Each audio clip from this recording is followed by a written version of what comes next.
I've been told by a fellow officer that you've been verbally abusive in a public place, which would be a Section 4A public order. I have it all offence. recorded, officer. That's fine. Police She's officer. lied to you. Now you've threatened me with arrest, which has now made me have to give my details. So I will have to make a call to my solicitor. For any particular purpose? Is it a hobby? Is it a research project? Anything like that? I don't know yet at the minute. Okay. Just sort of flying around, see what happens. Right. I understand an officer's just tried to have a word with you on the way into the car park. She sort of shouted at me in a plainclothes personal car, so I didn't have a clue who she was. Apparently you've told her to pee off. Did I? That's what she said to us. If that's the case, that's not acceptable, is it? Well, that's why we wear independent witnesses that never lie. Right. What do you mean by that? Right, okay. Well, yeah, I've got mine on as well, so... Well, thanks for letting me know. Can I take your details, just so we know what you're doing, and you're recorded on our systems, and we've got the fact what you're doing, and to make sure you're not to no good? No, I'd rather not, if that's okay. Okay. Why is that? Because I haven't done anything wrong. Well, I just need to make sure that you're not, like, sort of in line with any terrorist groups or anything like that you could be using for hostile reconnaissance or anything of that nature. Do you suspect I'm a terrorist officer? Well, I don't know until I speak to you. Do I? Until I take your details and check you through. Is that what you do with everybody? If you're verbally abusive to people, then you have technically committed a public order offence for which I would require your details. Guys, today we are going to break down an interaction that begins with what should have been a routine conversation, but very quickly starts revealing deeper issues about power, procedure, and accountability. From the first few moments, the tone is already shaped by an accusation made before this officer even arrives. That matters, because instead of first trying to establish facts, the conversation starts from a position where suspicion is already being treated like truth. The officer refers to what he has been told, and that allegation immediately becomes the basis for pressure. What makes this opening section so important is how clearly the imbalance shows itself. On one side, there is an official claim being repeated as though it carries automatic weight.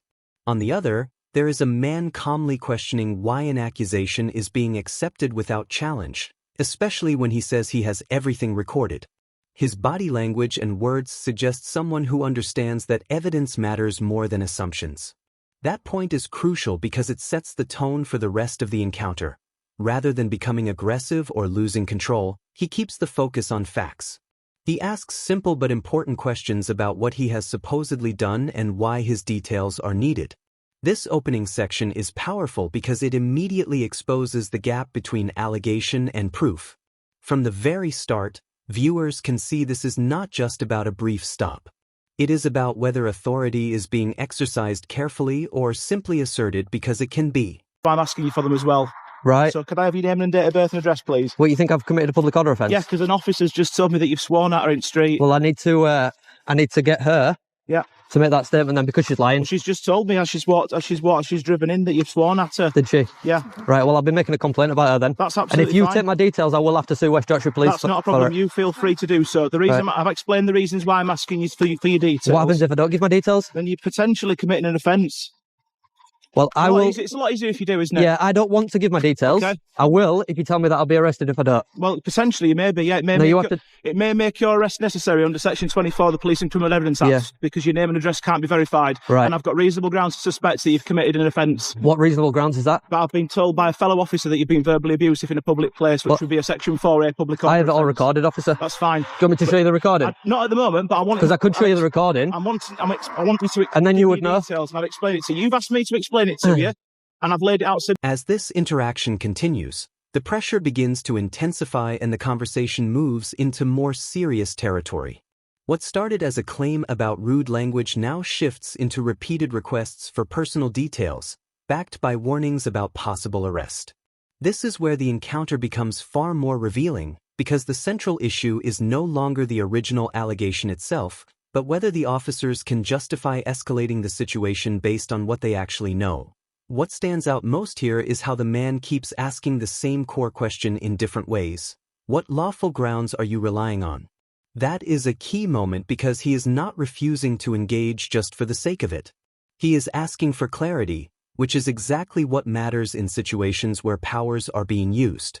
Instead of receiving a straightforward explanation from the beginning, the responses seem to circle around suspicion, possibility, and procedure without clearly resolving whether the original accusation has been properly tested. This part becomes especially compelling because the officers appear to rely heavily on the fact that another officer made the complaint, rather than on anything they themselves have independently confirmed. The man continues to challenge this without becoming hostile, which keeps the focus on the process rather than emotion. This section really highlights how quickly a situation can escalate when questions are treated as resistance instead of legitimate requests for transparency. Give my details, officer. You do? I do. You've been verbally abusive towards somebody. I haven't, though. She's alleging that you have. I haven't, As I said before, I've got reasonable grounds to suspect that you've committed a public order offence. But I haven't. Okay? Listen to me.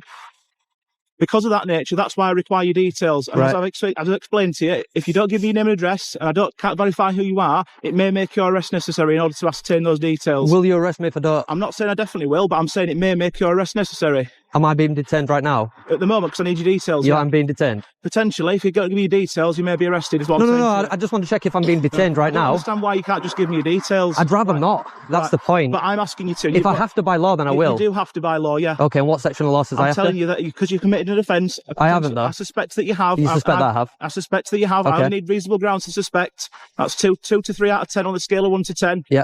I've got that reasonable suspicion. Yeah. Can you let me know that lady's name or collar number? So she's a sergeant who was off duty at the time, coming into work for whatever reason. I don't know why. Because she's a police she's officer. lied to you. Now you've threatened me with arrest, which has now made me have to give my details. So I will have to make a call to my solicitor. Yeah, that's absolutely fine. Yeah. This is the part where the entire encounter becomes most revealing, because the easiest possible route to the truth is repeatedly placed on the table and still not taken straight away. The man makes it clear several times that he has recorded footage which could show exactly what happened during the alleged exchange. In any situation built around conflicting accounts, that kind of evidence should be central. Yet instead of immediately using it to establish the facts, the focus remains on securing his personal details first. That decision changes the entire feel of the interaction. Up until now, the officers have justified their position by saying they need to investigate and establish what happened.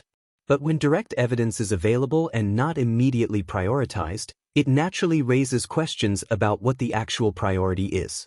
Is the goal to find out the truth as quickly as possible, or is it simply to gain compliance first and deal with the facts later? That is what makes this section so important. What also stands out is how composed he remains despite clearly feeling frustrated. He does not suddenly become reckless or abusive. Instead, he keeps pointing out that the situation could have been resolved much sooner if the footage had been reviewed at the start. That observation is difficult to ignore because it goes to the heart of fairness. When evidence is available in real time, choosing not to look at it until after pressure has been applied leaves a lasting impression on the viewer. She lied to you, officer. I have got it all recorded, though, just so you know. If you want to make a complaint. Yeah, I will be making a complaint straight away. Yeah, definitely. I haven't got Is that what she actually said to you? I told her to pee off. As I drove out of the gate, she was driving in and she said, "Will I have a word with it with you?" Yeah. Because she'd spoken to you and you told her to, I'm not going to say the full word, but pee off. You understand what I mean by that? I understand what you're saying, but she's lying to you. You know that, don't you? Well, if she's lying to me, she's lying to me. If it's on your camera, then you've got grounds for a complaint. Yeah, 100%. Yeah, I'm not lying to you. I can only go about. You know, last time this happened, I got £1,000 for it, you know? Right. Yeah. That was at Humberside, though. What was that? What was that in relation to, though? Because someone said I was committing antisocial behaviour, so the officer unlawfully used Section 50 of the Police Reform Act to gain my details, just like you've unlawfully used Section 5 to gain my details. Okay. And then they offered me £1,000 for my trouble. I haven't used Section 5. Oh, did you use? You've potentially committed an offence under Section 4A of the Public Order Act. Oh, okay. Section 4A. Yeah.